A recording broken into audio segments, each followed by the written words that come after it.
Ready na, boys? Ready! Ready na! Practice nga tayo ng pogi look.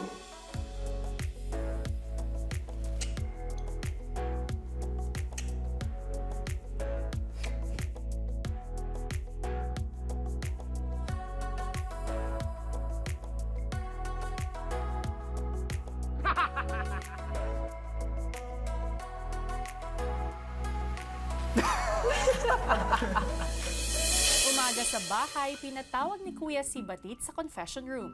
Batit, Po. ngayong linggong ito, mayroon kayong paghahandaan. Kayo ay sasali sa isang beauty contest. Nay! Nay! Opo, kuya. Ano naman ang reaksyon na yan? Bakit ganun ang reaksyon mo? Pati po boys, kuya. Oo. Wala! Sige, kuya. Sa kompetisyon na ito, kinakailangan ninyong humanap, magsuyo ng inyong makakapareha. At ito ay hindi maaaring malaman ng ibang boys dahil si Mitch ay ang nakakuha ng black circle. Opo. Ibig sabihin, hindi siya makakasali rito. Okay po. Sa panibagong weekly task ng housemates na Mr. and Miss PBB Teammate, kailangan gumawa ng tig-dalawang sash ng boys individually. Isa para sa kanila at isa sa gusto nilang makaparehang girl housemate. Kailangan rin daanin sa isang creative na paraan kung paano nila susuyuin o mapapapayag ang nais makapareha. At gagawin lamang nila ang panunuyo sa loob ng 88 seconds. Maririnig rin ng bawat boy housemate ang tunog na ito kapag oras na nila para manuyo. Ngayon, para malaman natin kung pang-ilan ka sa mga manunuyo, bumunot ka dyan ng isa sa loob ng box. Ooh! Number 1. Ikaw ang unang lalapit Opo. doon sa susuyuin mo. Okay po, kuya. Ang tanong, ngayon, sino ba yun? Si Sheena po, kuya. Parehas po kami sumasayaw at yun po, nagagalingan din po ako sa kanya sumayaw, kaya si Sheena po. Paglabas ni Batit sa confession room, Yun, no? May something na gagawin. agad nitong sinimulan ang paggawa ng sash.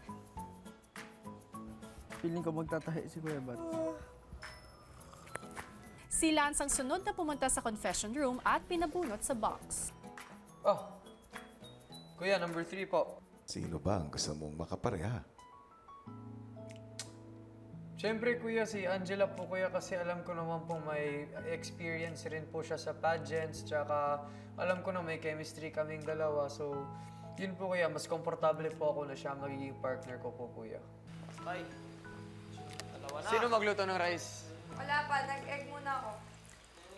Ilang sandali pa, nagsimula na rin si Lance sa paggawa ng kanyang sash. Sa confession room, sunod na bumunot sa box ay si Shuichi. Number 2 po, kuya. Sino ang gusto mong makapartner? Si Yen po, kuya. Pinapasaya niya po ako at sa lahat po ng girls, siya po yung gusto ko pong mas makilala. Maya-maya pa sa task room naman, ginawa ni Shuichi ang sash para sa sarili at para kay Yen. Samantala, ang ibang girls nagtataka sa kinikilos ng boys. May tinatago to. Mga ito. Ano kaya yung ginagawa nila? At nang si MJ na ang kinausap ni Kuya, Anong tinititigan mo?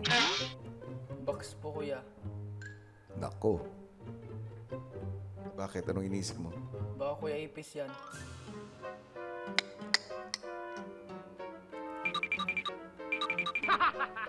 Matanong ko nga, sa labas ba ng aking bahay, may mga experience ka sa mga contest? Impersonation po, kuya. Parang meron kang bagong contest na masasalihan. Bago. Ano po klase, kuya?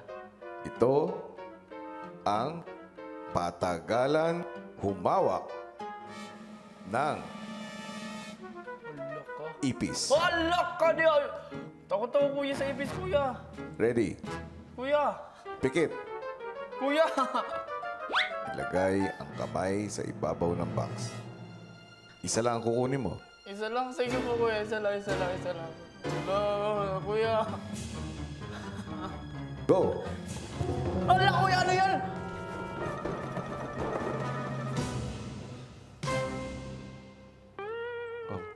Ano nakuha mo? Bilog. Ang tanong ko ngayon sa'yo, Apo. sino ang gusto mong makapareha? Si Keisha na lang po, kuya. Si Tan ang sunod na kinausap ni Kuya. 5. Ha. Sino ang gusto mong makapartner? Yes po. Ano po kuya? Alam niyo na po kuya. Si Ashley po kuya. Siya po yung gusto kong makapartner po kuya. Bakit si Ashley Tan? Kasi I like her po kuya. Mabait po siya kuya. Tsaka maganda po kuya. Tapos medyo nagkakaintindihan po kami kuya. Habang abala ang boys sa paggawa ng kanilang mga sash, ang girls kanya-kanyang haka-haka tungkol sa pinagkakaabalahan ng boys. If it's Father's Day, then why is Mitch not? The whole day, Kuya didn't talk to me. Ha? The whole day, wala ko tinatawag ni Kuya. Wala nagtatampo. Hindi, nagtatampo si Kuya sa'yo. Kuya, sorry na, pasensya na. They voted for me. Samantala, pinatawag naman ni Kuya sina Shuichi, Lance, Tan, Batid at MJ sa confession room.